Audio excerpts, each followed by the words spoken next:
Hey everybody, welcome to my shop.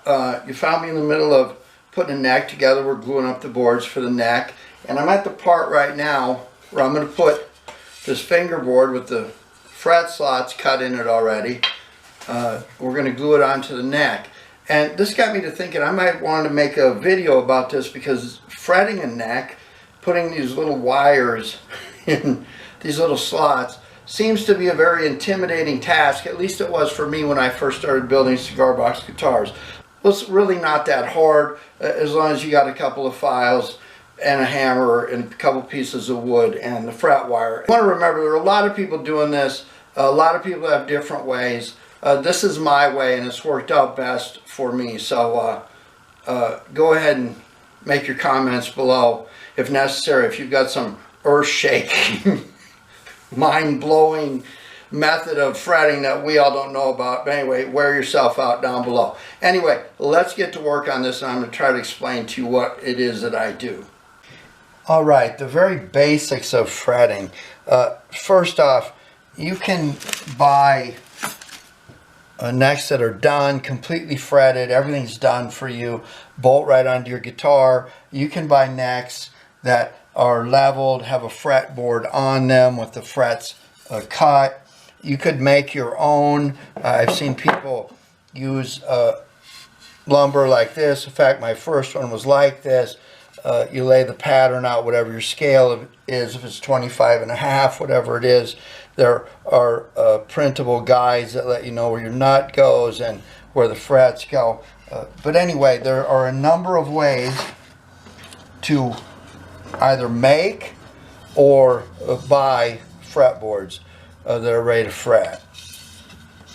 Now the next thing to think about is fret wire. There are a number of different types of fret wire.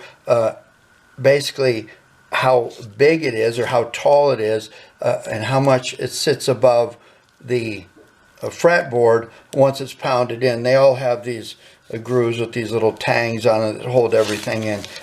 This is a jumbo fret wire. This is a medium fret wire. And again, it all just depends on what you're comfortable working with. If your guitar is not going to be fine-tuned, for lack of a better word, you certainly wouldn't want to use a low fret wire or something where everything just has to be perfect. These bigger fret wires are more forgiving in that case.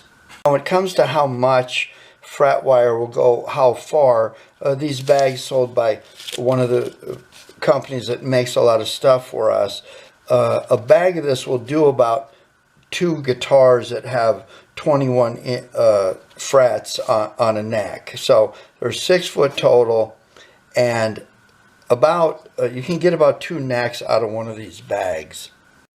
Now before I get started here, I want to talk to you a little bit about the ends. The whole trick to this is when you drop this into this slot like so, inevitably you're going to have to deal with this end, and the more that's sticking out, the more grinding there is. So you kind of want to not have any sticking out if that's at all possible. Pretty much impossible.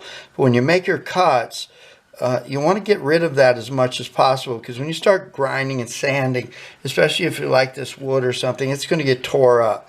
So part of this is when you're cutting these to put them in the slots, cut them in a way that minimizes the work you'll have to do later. And I've found that to be to cut these just barely on an angle like that. That way, when you set this on, you see that it's already set back in, and there's going to be minimal filing. So I'm also going to do that here like so. And I can do that by taking this hammer. I tap that end in just a bit. I need to get set up better here and get something underneath here, but just for display purposes. Then I'll lay these die cutters like this across the edge and cut, and there I am. I just set that in there, and then I can sand the edges and file the edges. Now a little about these nippers before we get going here. There's people that use these because you can get right up on the end. I personally like this pair of dikes that I've used forever. It's just a matter of what your preference is and what works best for you. Now, since I matchbook my necks and put graphics on them, I don't want anything that's going to be oil or finish or anything on here. So before I fret this, I want to make sure that I run some fine sandpaper, or one of these sponge blocks, over it, and make sure that I've got this the way I wanted it for the finish for the graphics, because if I don't do this now, I'm going to have frets on here to deal with, and I certainly don't want to be putting some sand or file or something on there that's going to give me trouble later. Now, when I pound the fret that I've cut, both ends tapered off, into this first one here, I don't want this coming out. I don't want it raising up. I know there's these little tangs in here that are supposed to hold everything, but I've been a firm believer in using this stuff, Duco cement. It's good for metal, it's good for wood, it's good for pottery. So what I do is I take a little bit of this stuff and put a drop of it there on a toothpick, nothing more than a toothpick, and then I just run a bit of it like this and just set it right on top of the fret slot. Now what's going to happen is when I drive this fret that I've cut in here like so, it's going to pick up that glue, and then I just pop it like this, and that's it. Now I'm going to take a piece of wood, and it works best if you've got more than one in, but I'm just going to take this and pop it like that. That way it's nice and flat, and then I'll be able to do my filing and stuff later. So we'll do this one more time.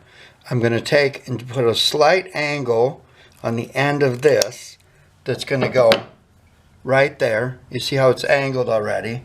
I'm going to set it right at the edge. Then I'm going to take this one, flip it over like so, lay this at the angle I want, and squeeze it like so. I'm going to pull it out. I'm going to take a little bit of the Duplo cement on a toothpick, set it right up on top of the fret slot like so.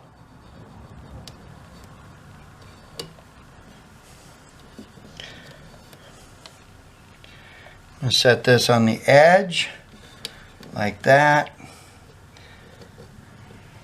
Work it there. Pull my finger back. Tap that, tap that, tap that. Then I'm going to take my piece of wood, tap it twice. We're good to go. Now when it comes to filing, I've got this big file. I've got one that's smaller, and by smaller I mean the gauge of the file is finer. So this one is big. It's got two different gauges, one on one side, one on the other, one being more coarse than the other. Same way here. And then there's this little gadget. This is a craft file, and what's nice about it is you can turn this as it gets worn, and you just pull it and rotate it like so.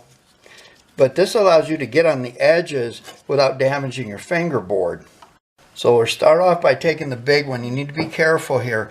And if you've done this right, they'll just be a little bit sticking out. So you're going to take this and go like this. And you can hear while you've still got metal.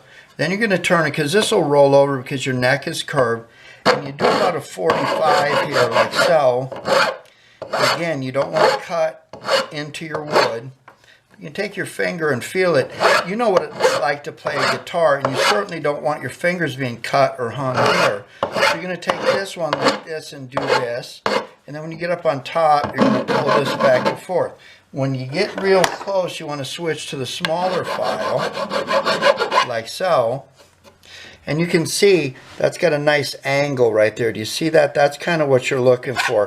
When you get a few frets on, you can do some of this kind of thing. But this is just a lot of handwork, filing, like so, and using the right size file to take off the right amount of metal to make it quick. When you start fine-tuning things at the end, that's where this one comes in handy.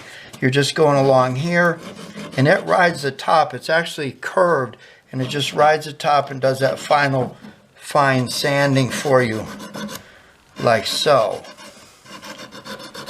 And then when you'll know, you pick up your work and you run your finger up and down and make sure that nobody's going to cut themselves or snag themselves. So that's pretty much it. I'll run this down and show you what it looks like when it's done. Okay, we're about 20 minutes into this. I've cut 21 frets here, driven them in, and now it's time to do some filing and cleaning all these edges up, and I'll show you what that looks like when I'm done. Now once you're fairly close on the individual frets, you can take your big file, and if you run it at an angle where it will cover and be in contact with several frets at the same time, it's a good way to get your angle where it drops down to the edge of the fingerboard simply by doing this. Just hold it firmly and run it down at a 45, like so. And then you can take your fingers and see, okay, what I snagged my fingers with a little bit right there. And by holding it at that angle, it kind of gives you that nice little angle you need to drop off. And then you can take your smaller file, and on the individual frets, if you need to, you can just do that kind of work and then do your final with this little gadget here. And when you're running that angle, I'm doing the other side now, you can feel when things are getting smooth, because at first it'll hang up like that, but then as you go, it'll become less and less resistance, like so. Now the process always ends with you going to each one and making sure everything's fine. Because if you take shortcuts here, start getting strings on and stuff and trying to play, you're gonna pay double for any time you didn't spend here. So this is the part where, especially right here, that's where everybody's fingers are. So you're gonna want to make sure that those are just right, like so. Alright, there we are. I'm about an hour into it, 50 minutes to an hour. I'm going to take my sponge sander and just run over everything. Make sure that there's none of that glue showing anywhere. A nice smooth surface to put my matchbooks on. And then when you run your fingers up and down like you're playing a guitar, you can certainly feel if there's any edges that need to be taken care of. But there it is. It's not as scary of a monster as everybody makes it out to be. Thanks for watching. Give me a like, make a comment, ask me a question, make suggestions about other videos you'd like to see. Appreciate you supporting my channel.